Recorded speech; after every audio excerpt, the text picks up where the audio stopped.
Well, good morning. I'm glad to see some of you back with us again this week as we get together and talk about what it means to grow and be an emergent leader. Good morning, Kurt Bickle. How are you today? I'm blessed. Good morning. How are you, Leah? I'm doing well. It's sunny in Denver, even though it's not warm, where it probably is in Orlando, I'm guessing. That's a bit cool, but very sunny. Nice day. Beautiful day. I'm betting our definitions of cold are a little different, Kurt. It might be. Well, we are excited today to have some more conversation about what it means to lead. And we've got two really amazing second chair leaders that are going to join us today. And Kurt's going to go ahead and introduce them for us. Yeah, we're just grateful to have Jack Proctor and Katie Otto with us today. Jack is from Immanuel St. Michael in Fort Myers. He's a graduate from Austin, Texas, DCE trained. And Katie, she went to Concordia University, Chicago, and she is now in Giddings, Texas at Immanuel. And they both are emergent leader participants, and I was just impressed with how they open themselves up to change, and how usually new leaders are just more engaged in doing and not so much about growing, because it's important to kind of try your skills out in new settings. But both of them opened up and engaged in the growth process, and it's just really great to have them here. And we thought today the topic of how do you lead from the second chair, and we're hoping that a lot of DCs can tune in or watch this later to consider the opportunity to lead. I know we've had some participants, Leo, come in and say, well, you know, I'm only the secretary at our church and I'm not a leader. And I think that sometimes we think if we're not in the lead, we're not leading. But of course, we all have a leadership role, even if it's in our family or in our community. So we want to talk about leadership today, and that's our focus, and especially leading from the second chair. One of the things that I really appreciate about Emergent Leader, just for those of you who aren't really familiar with the process, is that it really is built to be a process that mixes leaders. I guess I'll say it that way. So you've got, you've got pastors, you've got DCEs, you've got teachers, you've got principals, and you have lay leaders, you've got secretaries, you've got administrators, and really intentionally done, I think, to your point, Kurt, about leading does not have to mean you're the one in charge. Yeah, and that leadership environment creates a real richness, and we learn from each other, and the seniors are learning from the younger, and the younger again from the older, and it's just a nice mix.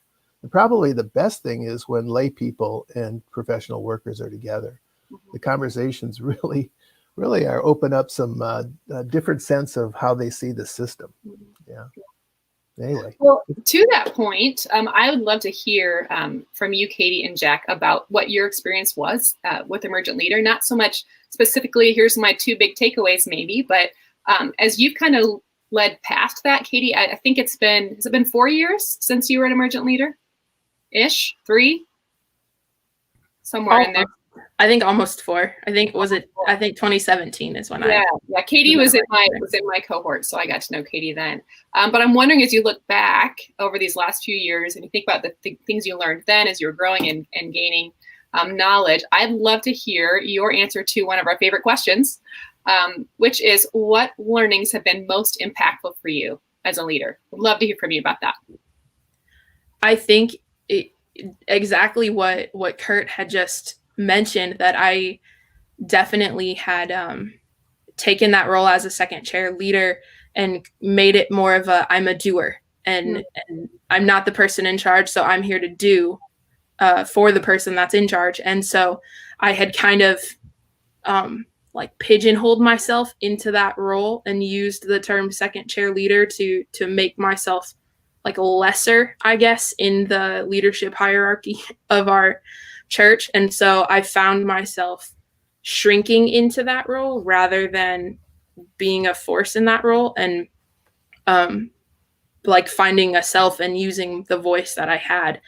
And so going through Emergent Leader and the training and the material that we learned there, as well as just the experience of being around other people in the same situation, helped me to see that it's okay for me to still use my voice in my role, as the DCE, and that I have value to add to that. And so some of those things of just recognizing what you do have to add as a leader and then finding a way to do that within your ministry context has been really powerful for me.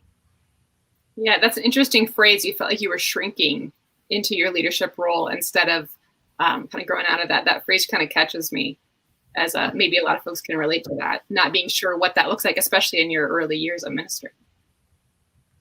Yeah. And I think starting, not that there's nothing wrong with this. I loved my first congregation that I served. Staying at the same congregation where I did my internship and had a year as a student, I think may have played into that a little bit, because when you see yourself as just the intern, that changes the way that you interact with the people there. And then transitioning into, I'm a real life DCE now in the same context is challenging. That's a huge thing to break out of. Yeah, that's a great observation. And just thinking about systems where teenagers, parents have a tough time recognizing teenagers' maturity and growing through that. I think also we get cast in these roles. And I too, Leo, was impressed with that shrinking phrase. But also I picked up when you talked about finding your voice. And I think that's just critical, where we have this self-talk, right? We say we're just an intern. And, that self-talk kind of gets acted out. And so when we find our voice and we self-identify who we are, others may have whatever opinion, but it's important that we have our own opinion of self. Right. And that we self-identify to others who we are. And then that allows the system, that allows the group to kind of balance to your clear statement rather than reacting to your shrinking position. Yeah. Yeah, I'd love to hear from you as well, Jack. As you kind of look back at that experience, what you've learned, what you've taken away, how you've changed. How would you answer that same questions? Yeah, like you said, it's the classic question. It's a fun one to get into because we all have different things that we really grab onto and are needed at our time. And what's kind of funny is I was looking back over the experience in some of our books and the learning of it. I, of course, loved being around the great leaders, and that leaders environment was so fun. And Kurt, you did a wonderful job with your rules and keeping everybody to it to make it a great space to learn and grow. And something that I didn't take away too much immediately that day after, but now a few years later have really been needing. It's kind of this concept of this high functioning leaders, this emotional stability, as anxiety has been at an all-time high for a lot of the parents and families and youth that I've gotten to work with. And I also got to realize that I was, for some at the church, as they were a little bit more distant when we were doing online, that I was their most direct connection to anybody on staff or the organization side of the church, rather than they all know pastor, love pastor, listen to him, but I'm the one that they communicate with more frequently. And I was kind of one of those spaces where like, oh, wow, this is really a chance for me to step up and be that leader and that communication, and not just take their anxieties and throw them onto pastor, but I actually can be that first kind of line of defense there, getting to hear what's going on, being able to process and help them process through what perhaps their concerns, their anxieties are, as we're functioning through it. And a part of that was a fun learning on me, as I had to reflect on myself over these last 8, 9, 10 months. How have I been dealing with the various anxieties that I have faced? And I definitely found some really great victories of, oh man, you found some awesome solutions for it. You're really intentional about taking care of it. And then I found other areas where for one reason or another, I kind of reverted back to some old habits, some of the things that we were working to like unlearn through Emergent leaders. I found myself relying on those and kind of getting to wrestle and process through. But going kind of through this and the training helped me be more aware of what's happening to me and in the leadership position that I had, which I think gave me a good chance to learn from some of the mistakes I made, but also helped me to jump on some of the opportunities that presented by being kind of that first line of defense there. Oh, that's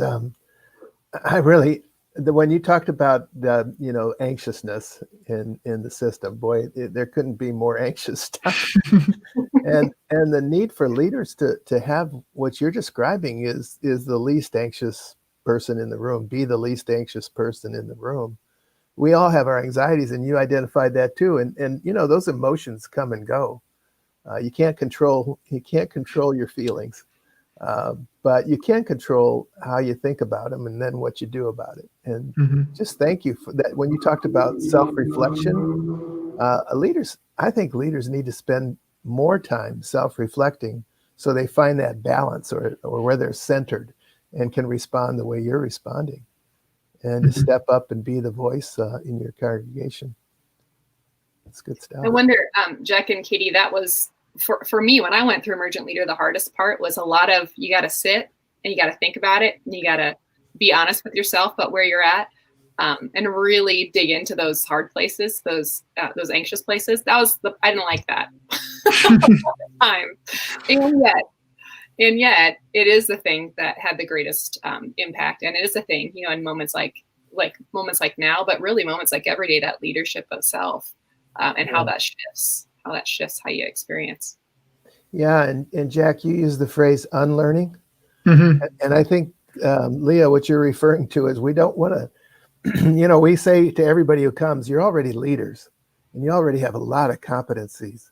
But this is a chance to think about, kind of your shadow and some things you need to unlearn. And I continued to have to unlearn patterns that get in the way of what God wants me to do. And of course, prayer is a great tool for self-examination. When you talk to others, you can kind of fool them, but when you talk to Jesus, you kind of have to be honest and talk about those things that are broken, disobedience and willful. Yeah. Love that. There's along with those things that you kind of learned, I would really love to dig into, as we mentioned at the top of the episode, a little more of this idea of the second chair leader. What that looks like. We have 4 DCEs on here of varying years of experience, which means that we kind of know going into ministry that we'll sit in a second chair. That's kind of something that we know. Although sometimes folks want to push us out of that chair, we kind of know that's a part of the deal.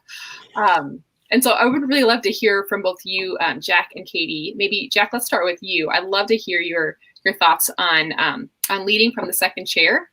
What are your observations about that, and what are some of the joys and challenges you've gotten to experience there? Yeah, absolutely. Let me give a little context to the second chair that I get to sit in at St. Michael here in Fort Myers, one that I've sat in for 4.5-5 years now, which I've greatly enjoyed.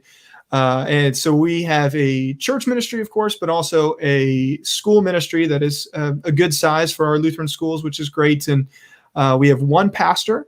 And then we have 2 DCEs, as well as our principal, assistant principal, our small groups leader, our vicar, who's our music minister, and then our early learning center director and our CFO kind of make up our administrative team for our campus, for our ministries. And we actually got together this morning. It's every Tuesday morning we get together. Virtually everybody attends. It is an inconvenience a lot of the time, and yet it is so important for our ministry to sit around. So we are a table of second chairs there, of course, with pastor, and now it's been more the Zoom screens for months rather than sitting around the table. But it's been a great thing where I've noticed that they put a great emphasis on all of the second chairs there combining to be one ministry, whether that looks like it's a scholastic one, or for me, it's the youth ministries, or whichever avenue it is. We are collectively for one purpose, for the gospel, for our community here in Fort Myers, and to be united, to communicate in those meetings, to be sharing about what are some of the challenges you're facing, how can we collectively brainstorm to help in those areas, or manpower wise. I stepped up last week to be a 3rd grade substitute teacher because subs are really hard to come by for our school. And our principal has helped me 1,000 times over with various youth ministry things. And it's just kind of a great avenue there. And I've always kind of loved being a part of that team because every voice really does feel heard. I am not the one making the final decisions all the time in a lot of areas. However, definitely have a chair to sit in and have a voice and an impact towards the direction of our ministry. And then I also remember what Pastor John here said to me when he was first walking me around the campus when I started. He picked up, I think it was a hand sanitizer bottle, and he kind of showed me. He's like, I don't want to be this thing, as he pointed to the top of it. I don't want to be the bottleneck that slows down everything coming out in the ministry. He's like, we have called you here to this area. We understand that you have things and gifts that you're good at. God has a purpose for you here. I don't want to be the one slowing you down. And just kind of that imagery was really quick. If he was allowing me, I was an intern at that time, but I had the intern in title of almost of a defense of give him a little extra grace, but not necessarily intern in terms of workload and what they allowed me to be able to do. And so getting to jump right in, and with those regular meetings, Pastor was very aware of the work I was doing or not doing. So there was always accountability. It wasn't that I can, oh, sweet, Pastor lets me do whatever I want. But those have been kind of some of my experiences. They've been very overwhelmingly positive on that end of being a second chair. It's something that I had prepared to do even with my learning in school, but then also as like a tennis captain in college. Just always was that second chair where I'm not the final voice, but given a voice. And it's an opportunity that I've always really loved. Wow. What I just heard from you is just this. I got this overwhelming feeling of what it's like to be in a true blue team. Remember, we talked about green, red, blue, and the fact that John Zender, your pastor, would have the value to use his staff. And there are DCs who are in the true blue because they have there's values in the system that allow for teamwork and collaboration. And I know there's DCEs who are in systems where that's not a value. And that's a big challenge to struggle from the second chair when there's having this need to create your own space and how to empower others to think in terms of more collaboration. But it's just a celebration to know that you're able to grow and become effective because of the culture and allowed to step up. This was a great thing. Yeah, and if I can kind of say one more thing about our situation in Fort Myers, it's been awesome to be a part of. Is like in the area that I'm kind of overseeing, I kind of get to be more the first chair in a sense, knowing that I'm never truly in that first chair place. But we got to experience that as a congregation, as a ministry as a whole, when our pastor, John Zender, did come down with COVID and spent a long time in the hospital. Within 2 stints, he was in the hospital for 60 days. And he's still working on recovering. He's thankfully alive and well and recovering. He's able to work a few hours a week with us, which has been great. But that was a huge thing where that table of second chairs suddenly became the first chair is empty.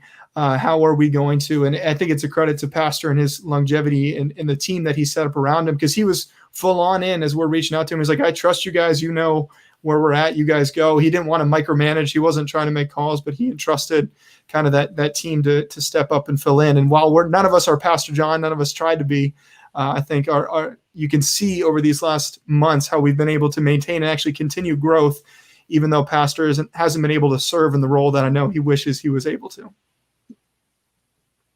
Yeah, it sounds like to sit at a table of second chairs and to have a sense of trust and of together, team with that, as opposed to jockeying for the highest second chair. I don't know if you've ever been on a team, like even it's a volunteer team where you've got folks that are all kind of jockeying for the VP position, if you will. But what an awesome thing to have a leader who's said, no, I want to hear from my leaders and has built team. That's awesome. Mm-hmm. And like, I'm not crazy. Our principal, she's got, 400 families and things that she's responsible for. Her job is incredible. And we are blessed that she's serving in that role. But it is cool how typically she'll go first or second in the meeting. But like today when I had to run, I was able to step up like, hey, I have to leave the meeting early.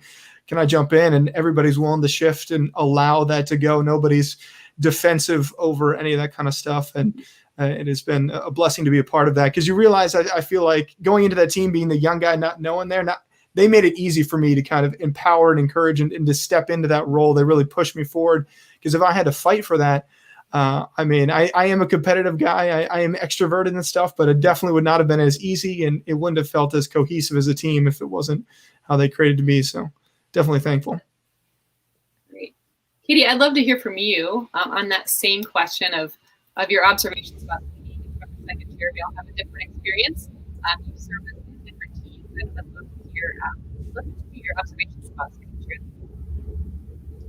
Yeah, I echo a lot of Jack's experiences and just joys in being on a team of second chair leaders. Where I currently serve, where a pastor and me and some additional office staff. We're currently in a vacancy for our associate pastor position, but then principal, early childhood director, and we all meet together on a regular basis as well and kind of share those responsibilities. I think that you're serving a larger congregation.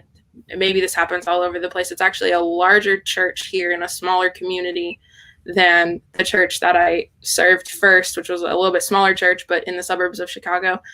And so managing that and a culture here where church and church membership in particular is highly valued, and people have been, we have 4 generations of the same family that come to church at our church that have for their whole entire life. And so something that I've found to be a bit of a challenge is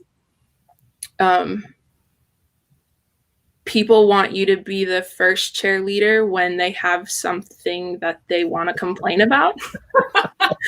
And then when you know something's going really, really well, or they want to do something else, they go around you. And so getting people to put you in the right place is a challenge. And that's where having that voice and that sense of self in what your role is as a second cheerleader becomes very important, because it empowers you in those moments to, when someone is talking to you about something that shouldn't be your issue, to redirect them to the right place, or to deal with it when people are going elsewhere about things that should come to you. Just finding healthy ways to manage that, so that everyone's ministry is protected, right? Because we're a team and we all want to make each other look good. And so if other people are being pushed into doing things that should fall under you, that's not healthy for them either. And that's not a pride thing. That's more of like you don't have time to do this. This is not your focus. This should be my focus. And so having the freedom then within our team to be able to, without being territorial about it, lay claim to what is my job and what is your job, and to be very clear about that. And that doesn't mean that we don't step up and help one another with what we're doing, because we're all responsible for the ministry as a whole.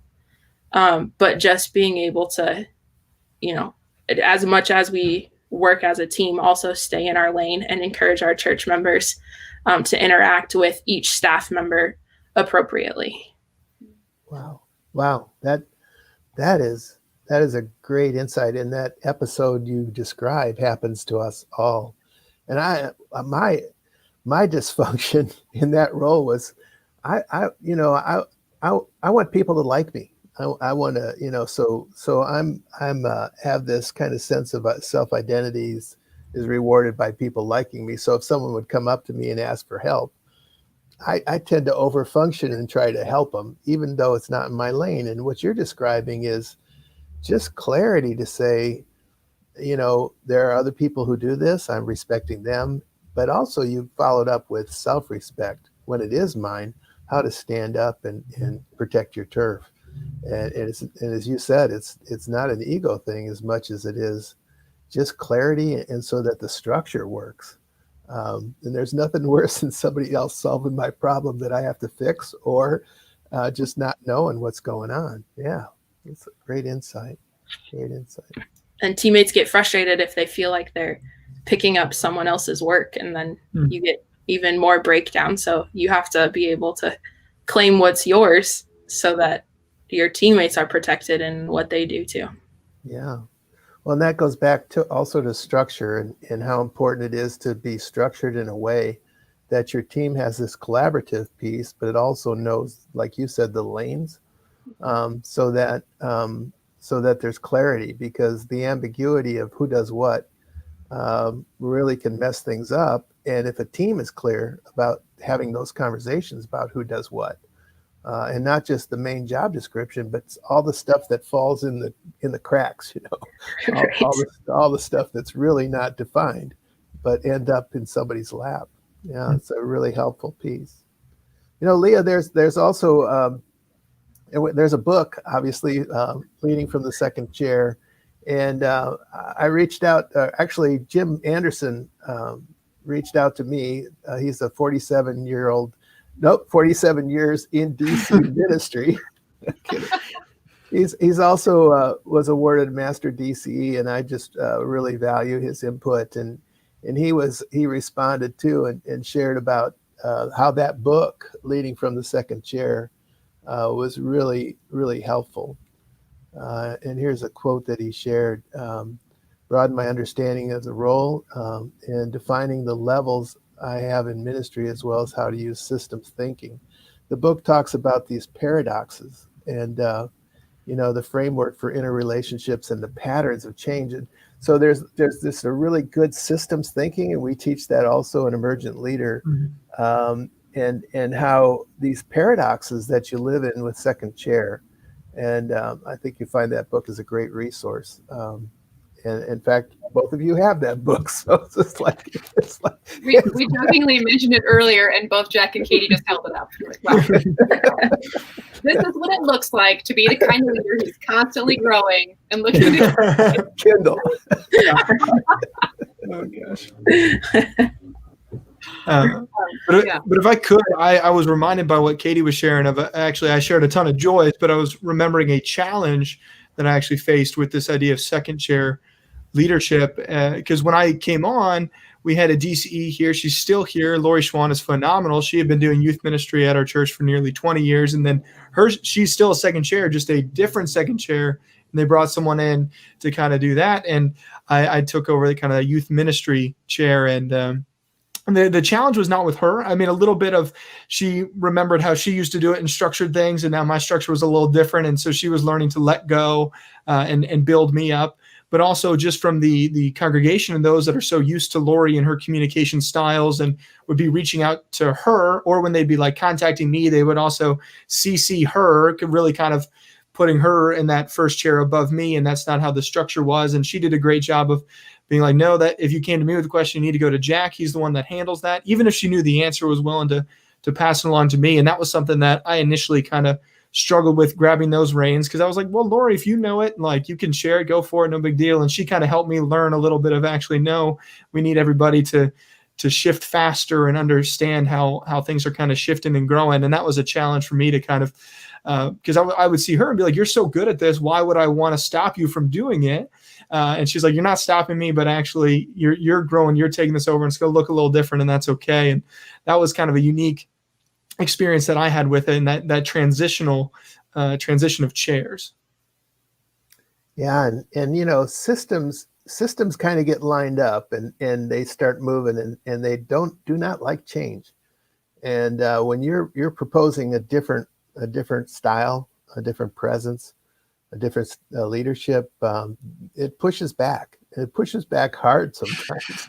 And so all the more reason to be, speak for self and be clear about self, self-identify dramatically, consistently, repeatedly. That sometimes you're going to second guess yourself, but mostly you need to stay the course of what God called you to be. And then eventually the system realizes that there's a new level, there's a new culture here. And they become clear about who you are, rather than trying to react and try to adapt and try to, be a willow in the wind. It's best to just be clear. Be clear.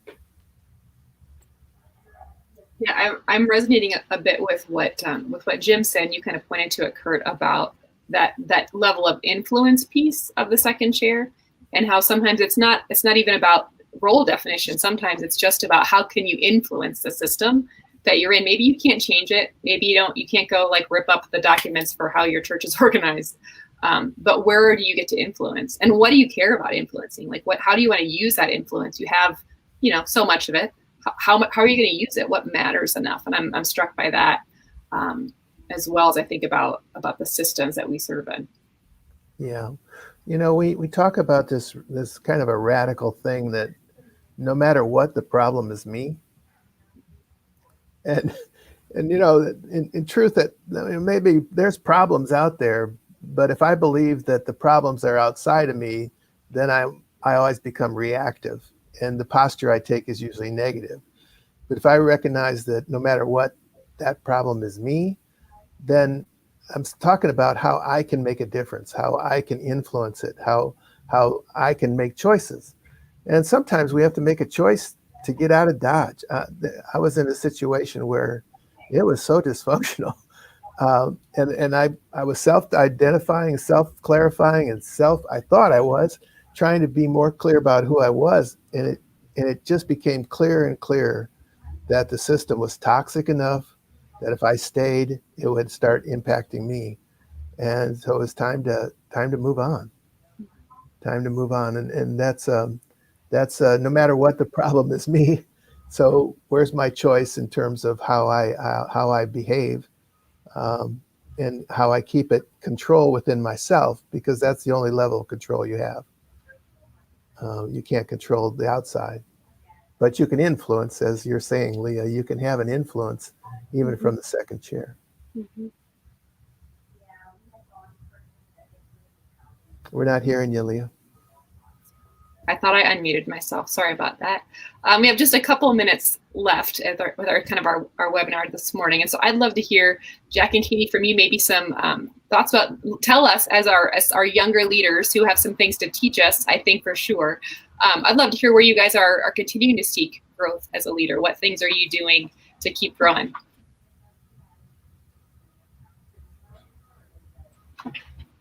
Oh, Jack, I can't hear you. Followed your lead on that. My bad.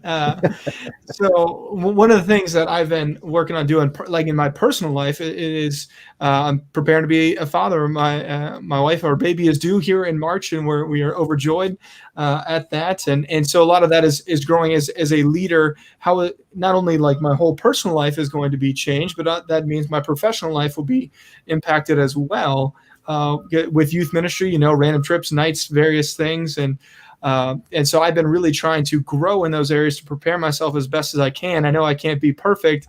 And so I've been really seeking growth in those areas. And I was trying to take a page from the Emergent Leader book of just having great people together and allowing the people together in discussions to really ramp stuff up. I actually collected a bunch of dads from the church that I love and respect their marriages and their kids and their families. And I got a few of my friends that are just became dads or soon to become dads, and we all went to a brewery sitting outside and stuff, and just had a beer, and we're just talking about how did your marriages change because you had kids, how did professionally things change, and just to try and get some sort of understanding. So I'm prepared as an individual to face a lot of those common issues. It'll be in my circumstances, but some of those issues and challenges they face, so I can be better prepared for them. So just kind of some good discussions and getting ready for that.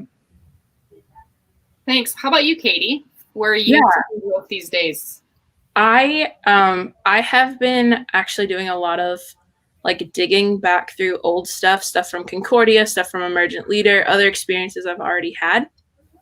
Just kind of reminding myself of what some of my other strengths are. When you get on a team and you get comfortable and you identify what everyone is best at, it's easy to let yourself get a little bit lazy in some of those other things that it's not that you're incapable of doing them, but someone else does it better. And so you let them run with that. And last summer, we experienced the loss of our associate pastor, and it was tragic. And we don't need to go into the whole story, but what it has done is it's removed that person with a lot of the administrative gifts from our team. And in this vacancy, I've felt a shift, obviously, in what my responsibilities are. I've had to pick up a few things that didn't used to be mine, and skills that I know that I have. I just didn't have to use them really for a couple of years.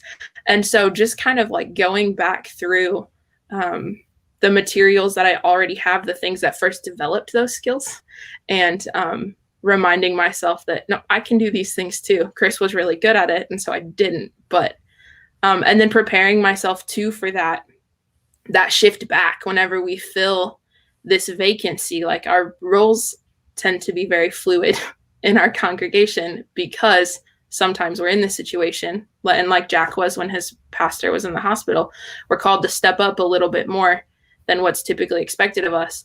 But then we have to just as quickly and just as willingly shift back when things get put back in place. And so just a lot of going through things I have, reflection, talking to people who have been through this before. I've never experienced a pastoral vacancy in ministry, and so this has been new for me to walk through the last 8 months or so.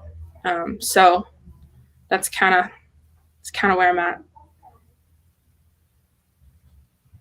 Kurt, would you mind just kind of sharing maybe some closing thoughts with us as we prepare to wrap up today about the joys and challenges and observations of our second chair ministries that we serve?